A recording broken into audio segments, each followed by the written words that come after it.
Германскиот производител на луксузни спортски автомобили од Баварија, BMW, минатата година ја лансираше новата четврта генерација на моделот X3.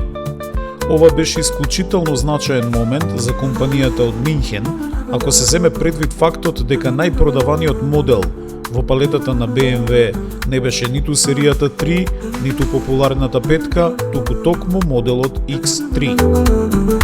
Овој луксузен SUV, или како што во BMW сакаат да го нарекуваат SAV, како кратенка од кованицата Sports Activity Vehicle, или во превод автомобил за спортски активности, направи вистински дармар на светскиот пазар, особено во 2023 година, кога баварците произведуваа по 1000 копии од автомобилот дневно. Сега, новата X3 се произведува во фабриките на BMW во Соединетите Американски држави и во Јужна Африка. Главниот модел на новата генерација на X3 е опремен со 2-литарскиот бензински мотор со 4 цилиндри, заселен со 48 волтната блага хибридна технологија со максимална моќност од 153 киловати или 208 коњски сили. Може да се избере и еден дизел мотор со зафатнина од 2 литри, како и една плагин хибрид варијанта. Сите X3 се опремени со погон на сите тркала, кои во номенклатурата на BMW се означени под името X-Drive. Новата генерација на X3 се одликува со сериозен редизајн на надворешноста, како и со доста промени во димензиите и ентериерот. Долга е 4755 мм, широка 1920 мм и висока 1660 мм, што и нуди на новата генерација на X3 сосема доволен комфор во класата во која се надпреварува, а тоа е премиум средната класа.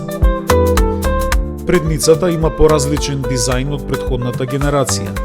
Тука е препознатливата маска со два елементи кои потсетуваат на два големи бубрега, кои сега може да се порачаат и со така нареченото иконско осветлување, кој им дава светлосни контури на двата елементи од маската поединечно. Дневните и страничните светла, како и трепкачите, интегрирани во LED матрикс предните светла, сега се направени во форма на латинската буква L, а може да се порачаат и во сина боја. Изборот на бои на надворешноста е ограничен на една солид и 8 металик бои. Алуминиумските тркала, зависно од моделот и нивото на опременост, варираат од 18 до 21 инчи. Во интериерот доминираат заоблениот дисплеј на BMW, составен од 14,9 инчен инфотеймент екран, чувствителен на допир, и инструмент инфопанел со големина од 12,9 инчи. Специфичен е и така наречениот BMW Interaction Bar, кој со светлички ефекти се протега во предниот дел, под инфотеймент системот во вратите, а специфичен е и спортскиот волан со израмнет долен дел. Од опремата новиот X3 доаѓа со систем за предупредување од судар однапред, систем за предупредување за излегување од коловозната лента, информација за брзинските ограничувања, заедно со асистентот на возење, кој вклучува систем за предупредување при промена на коловозната лента и мануелен асистент за ограничување на брзината. Како стандардна опрема е вклучен и системот за асистенција при паркирањето. Тука е и активниот темпомат или круз контрол со stop and go функции. Новиот X3, кој веќе можете да го најдете во салоните, чини околу 60.000 евра.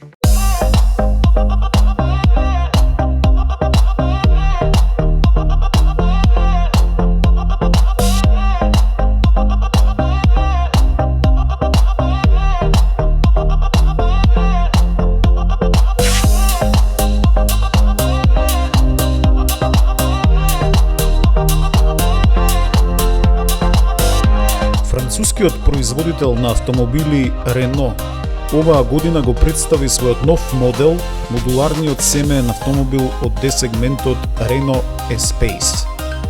Новиот Espace може да се порача во две верзии, со 5 или со 7 седишта, а благодарение на модуларниот состав и големиот простор за седење и носење багаж, тој е одличен автомобил за помали или поголеми семејства. За оние кои тоа не го следат, моделот Espace или на француски Espace за прв пат беше лансиран во 1984 година и во изминативе 41 година доживеа 5 генерации. Во актуелната генерација автомобилот го има најголемиот панорамски сончев покрив, кој во Рено го нарекуваат Solar Bay, составен од 9 компоненти со вкупна површина од речиси 2 метри квадратни. Функциите на сончевиот покрив се контролираат рачно со прекинувач на кровот или преку говорна команда со помош на Google Assist, при што кровот може целосно да се затемни и да даде тотална заштита од сончевите зраци, може да остане целосно провиден или транспарентен, или нивото на затемнување да се подели напред и назад, како повеќе им одговара на возачот и патниците.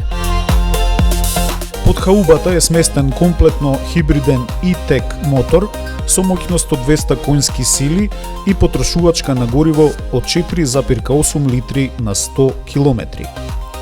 Новиот Espace за прв пат во палетата на Renault користи систем за препознавање на возачот. Тој функционира со помош на камера поставена во левиот дел од А-столбот, преку кој се препознава возачот и се активира неговиот профил, доколку истиот е сетапиран.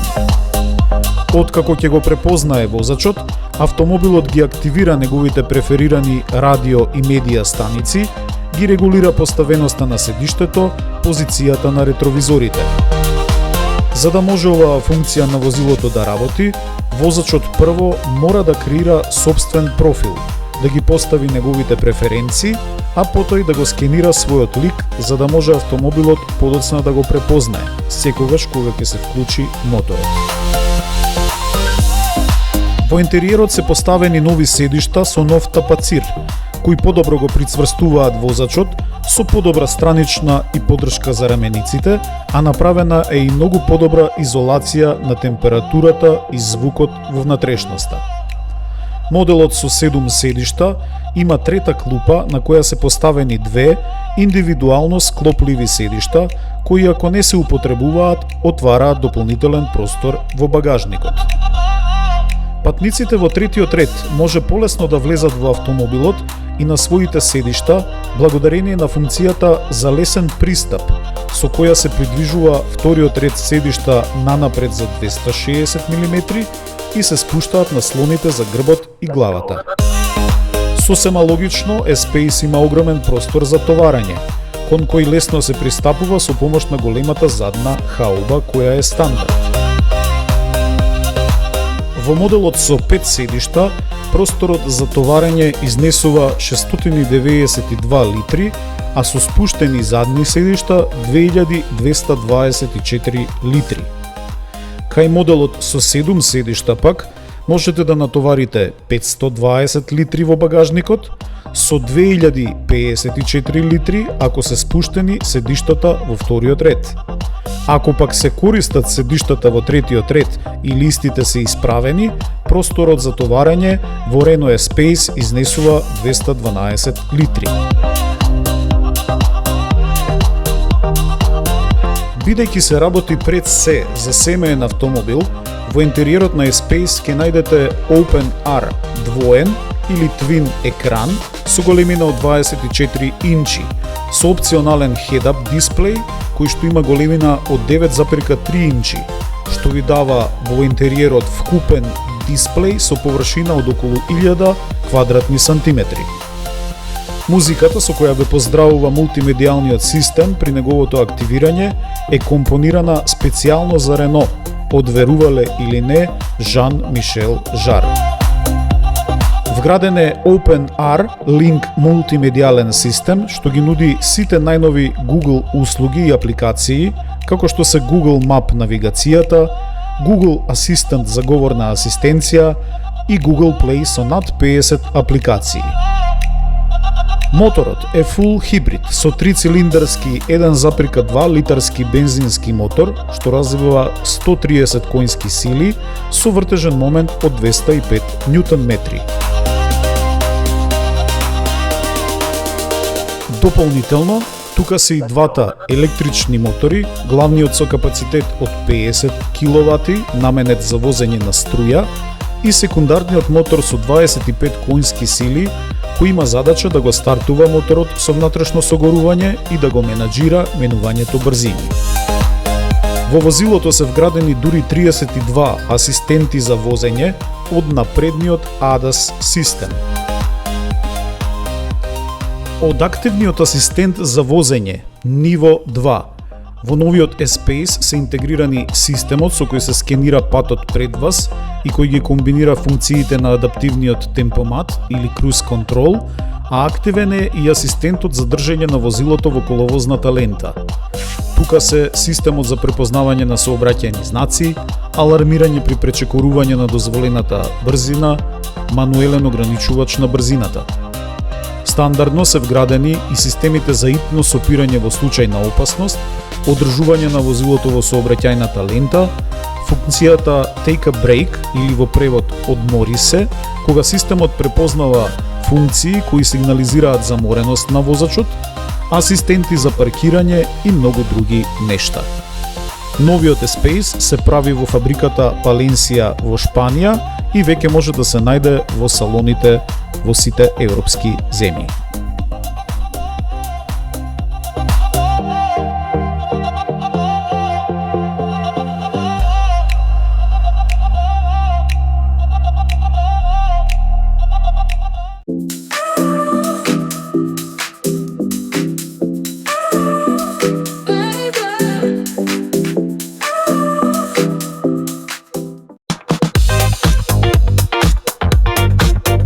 Јапонскиот производител на автомобили Mazda ја представи на Европа својата нова трета генерација на популарниот кросовер SUV Mazda CX-5. Моделот CX-5 за прв пат беше лансиран во 2012 година и во изминатиот период од околу 13 години успеа да се продаде во 4,5 милиони единици. Новиот SUV на Mazda ќе биде опремен со 2,5 литарски бензински и Skyactiv G мотор, со Mazda M хибрид или блага хибридна технологија и 6-степен автоматски менувач. Новиот CX-5 има освежен дизајн, подобрен ентериер и многу напредна безбедносна технологија, а се очекува да пристигне во салоните кон крајот на оваа 2025 година.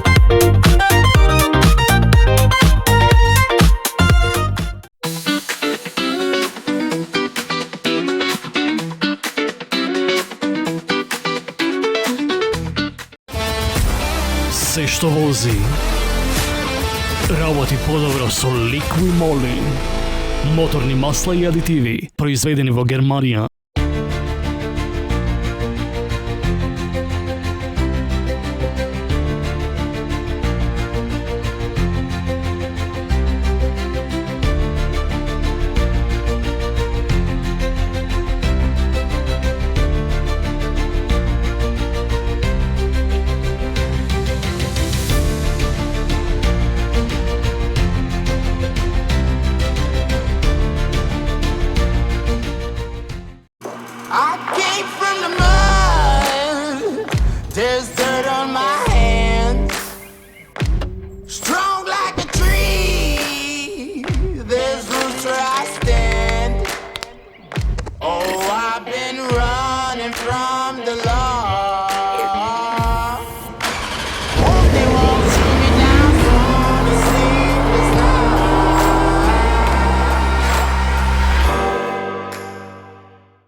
професионална деформација, добар дел од моето приватно патување во градот на светлината и љубовта Париз го искористив за да направам мало истражување за сообраќајот и јавниот превоз во оваа сериозна европска метропола. Што знаеме за градот Париз?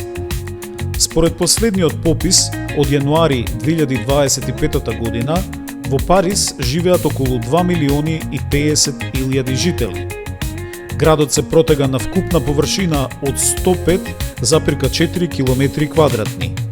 Со вкрстување на овие два податоци, доаѓаме до заклучокот дека Париз е четвртиот најгусто населен град во Европа, веднаш по Берлин, Мадрид и Рим. Кога на оваа бројка од над 2 милиони граѓани, кои живеат и секојдневно циркулираат во Париз, ќе им ја додадете и бројката од 75 милиони домашни и странски туристи, кои според Евромонитор секоја година го посетуваат главниот град на Франција, добивате еден извонредно тежок предизвик, а тоа е како да се справите со градскиот превоз. И како навистина локалните власти го решаваат овој ребус. Ако ги прашате жителите, кои веројатно не виделе многу полошо, ќе ви кажат дека се крајно незадоволни и изфрустрирани. Но ако успеете како дојденец од надвор да ја фатите логиката на системот, работите се навистина далеку од лоши и нефункционални. Срцето и крвните садови на јавниот превоз во Париз секако се метрото, кратеница од зборот метрополитен, и подземната и надземна железница.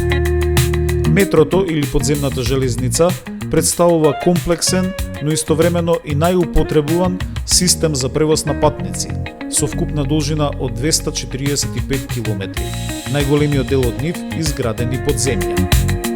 Истото има 16 линии означени со бројки. Имињата на линиите почнуваат од М1, завршуваат со М14, а постојат и уште две кратки метро линии кои порано биле дел од овој метрички систем. И сите заедно формираат сериозна транспортна мрежа во градот. Секоја линија на метрото се движи во две насоки, со што се покриваат поголем дел од градските, а се повеќе и од приградските области на Париз. Метролиниите на повеќе места се вкрстуваат, што овозможува патниците да се префрлаат од една на друга линија и брзо и безбедно да стигнат до својата сакана дестинација.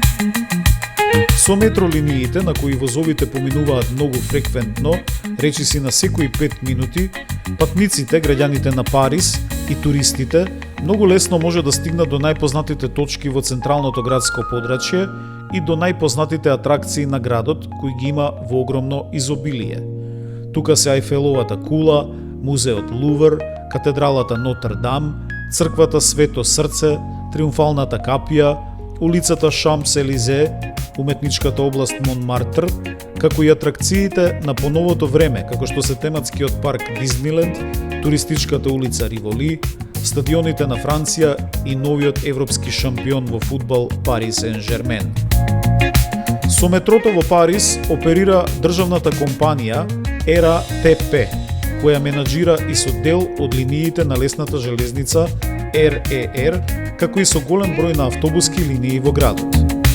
Според последните информации, во 2024 година во метрото на Париз се превезле вкупно 1,47 милиарди патници или секој ден во вагоните се превезувале 4,04 милиони патници.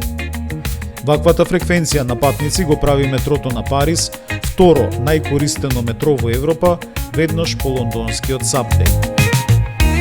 Верувале или не, париското метро за прв пат без никаква помпа и сечење ленти било отворено во далечната 1900 година, што само уште еднаш не подсетува на големиот цивилизацијски јаз кој нашата земја, па и соседите на Балканот го имаат со развиените европски метрополи. Покрај метрото во Париз оперираат и, како што веќе напоменав, лесната железница со ознака РЕР, која е долга 602 км и има 257 станици, 14 трамвајски линии и огромен број на автобуси. Иако навидум комплексен, системот на јавниот превоз е направен да функционира прилично едноставно. Метролиниите заедно со лесните железници ЕРР, како и неколку автобуски линии во собственост на државната компанија ЕРАТП се споени заедно во еден систем. За лесност на оѓање направена е и специјална апликација за мобилни телефони, за која ви треба интернет, но која веднаш ве лоцира и ве прашува до каде одите. Кога ќе ја внесете посакуваната дестинација, веднаш добивате неколку најбрзи и наједноставни поврзувања од местото на кое се наоѓате до местото на кое сакате да стигнете.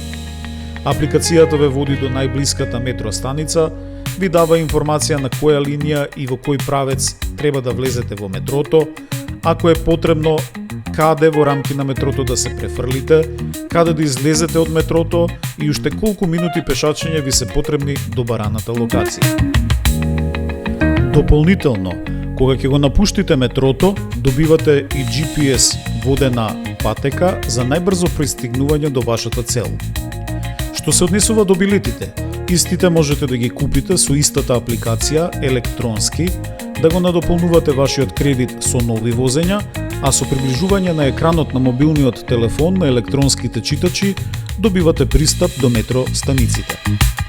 За оние кои се уште немаат доверба во мобилните апликации или немаат пристап до интернет, постои специјална пластична картичка Navigo на која можете да го надополнувате вашиот кредит со возења и истата да ја користите на читачите во метрото.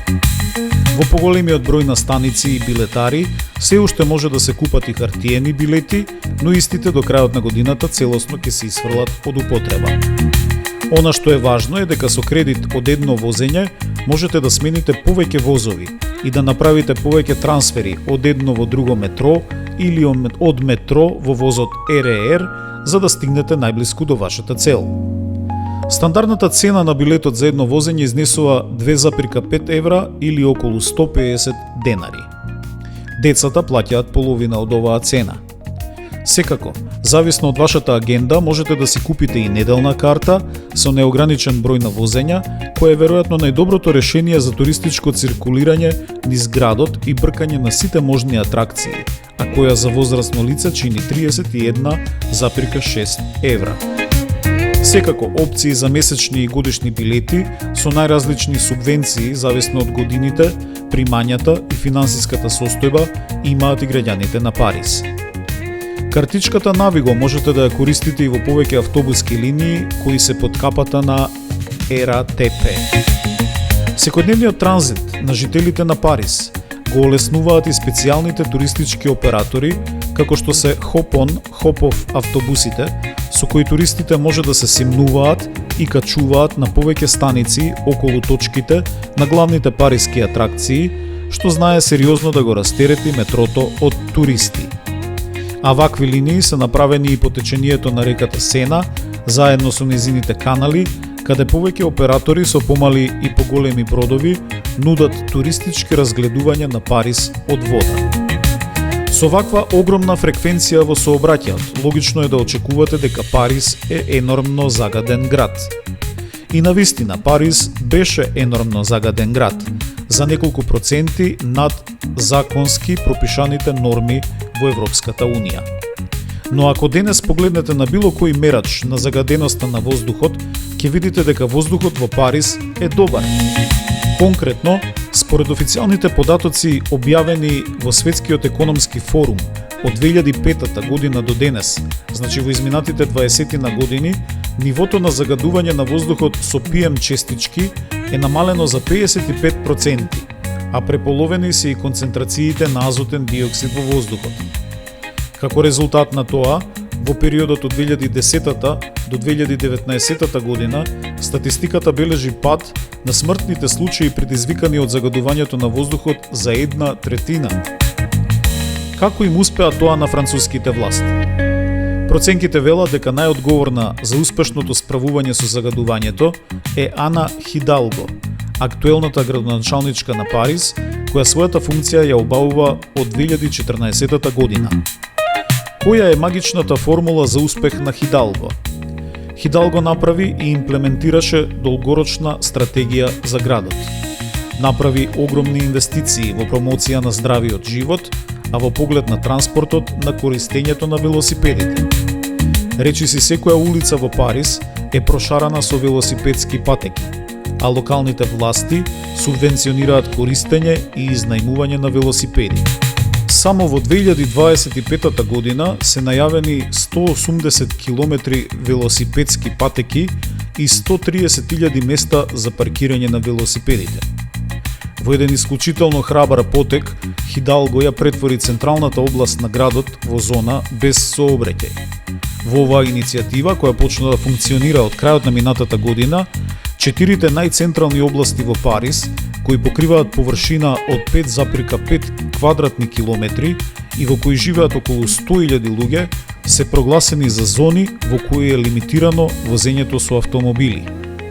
Исклучок во оваа зона се само итните служби, автобусите, такси возилата, возачите на специјалните сервиси како што се Uber и Volt, луѓето со редуцирана мобилност, оние кои живеат или имаат стално место на работење во оваа зона. За оние кои нема да го почитуваат правилото за некористење на автомобили и без одобрение ќе се движат во овој појас, казните ќе изнесуваат околу 135 евра. Она што дополнително фасцинира, а е директно поврзано со јавниот транспорт, е дека најголемиот број на автобуси кои циркулираат во централното подрачје се зелени, со хибриден или целосно електричен погон. Конкретно, во 2022 година, во Париз циркулирале 2500 еколошки автобуси, што представува 30% од вкупната флота на автобуси, а за 2025 година е зацртано комплетната флота на автобуси кои работат јавен превоз да биде на еколошко гориво, струја, хибрид или биометан. Уште еден амбициозен план за Париз предвидува до 2030 година за дополнителни 60.000 позиции да се скрати бројот на места за паркирање во градот, а истите позиции да се претворат во паркови и зелени појаси.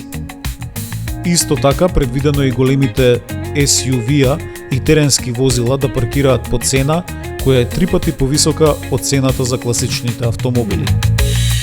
А кога зборуваме за амбициозните проекти, не смееме да го занемариме и супер проектот вреден 1,4 милиарди евра, со кој градоначалничката на Париз Хидалго се зафати со чистење на реката Сена и незината трансформација од бактериолошки ултразагадена во река погодна за пливање.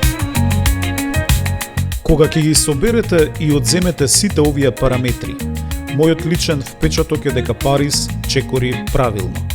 Ги создава, чува и развива сите можни капацитети на јавниот сообраќај, за да го сведе на минимум индивидуалното возење, сообраќајниот метеж и енормното загадување.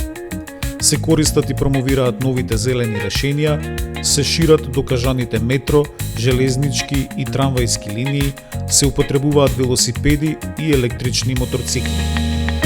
А тоа се формулите кои заедно мора да го дадат посакуваниот ефект.